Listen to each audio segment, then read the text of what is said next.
বন্ধুরা, এই ঝুম বৃষ্টির দিনে মোংলাইন সাথে নিয়ে আসলে কেমন একটা রোমান্টিক রোমান্টিক ভাবনা।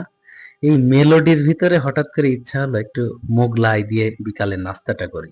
তো চলে গেলাম মনিহারের সামনে, ওখানে দেবু সুইটসে গরম গরম মোগলাই ভাজতেছিল। নিয়ে চলে আসলাম। আর এই যে চাটনিটা দেখতেছো না, এটা কিন্তু মোগলাইয়ের সাথে দুর্দান্ত লেভেলের লাগে খাইতে। তো যাই হোক, একটু স্টার্ট করলাম গরম গরম মোগলাই আর ভিতরে দেওয়া আলুর একটা তরকারি। এটা আসলে হাফ তরকারি করা। আর এই যে চাটনিটা দিয়ে যখন মুখে দিলাম, একটা অন্যরকম ভাইব চলে আসলো।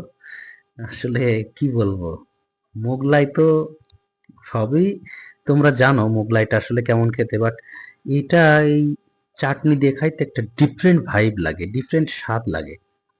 আসলে আমরা দেখো সবসময় কিন্তু বিকালে বিভিন্ন ধরনের নাস্তা করে থাকি, বাট এই বৃষ্টি মুখর ওয়েদারে, এরকম একটা ওয়েদারে এই সন্ধ্যার ভিতরে এই গরম মোগলাইয়ের সাথে আসলে সব মিলে একাকার।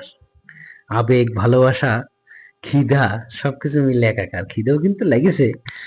যাই হোক, আজকে শুক্রবার, ভাবলাম একটু অন্যরকম কোনো ভিডিও দিব, বাট আজকে সময়তে পারলাম না। বাট তারপরেও গরম গরম মোগলাই খাচ্ছি, অবশ্যই তোমাদের সাথে একটু শেয়ার করতে ভালো লাগলো, তাই শেয়ার করলাম।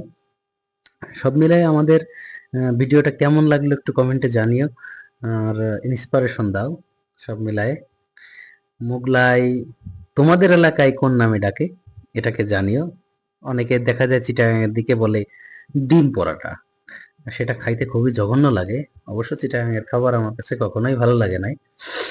তোমাদের এলাকায় কি বলে? আমাদের এলাকায় মোগলাই বলে, আমরা মোগলাই বলে ডাকি। এটা একদম ময়দার ভিতরে গরম গরম একটা ভাইব দেয়, যে ডিমটা ছেড়ে দিয়ে। আর ঈদের ছুটি প্রায় শেষ, কালকের দিন পরে আবার নতুন করে কাজে, অফিসের কাজে শুরু করে দেবো মনোনিবেশ। তো তোমাদের কাছে কেমন লাগলো সিজনটা জানিও। পুরো সপ্তাহ ধরে আসলে ভিডিও তো প্রতিদিনই দিয়ে থাকি, বাট আজকে একটু লং ভিডিও দেওয়ার চেষ্টা করি। ভ্যাকেশনের ভিতরে একটু শরীর ছেড়ে দিয়েছে, তাই একটু হালকা পাতলার উপর দিয়ে ভিডিও ছাড়লাম। তোমরা যে যেখানে আছো সাবধানে ফিরে এসো। ঈদের সময় যেহেতু প্রত্যেকেই বাড়ি আছো, বাড়ি থেকে ঈদ শেষ করে সবাই তো কর্মক্ষেত্রে ফিরে আসবে।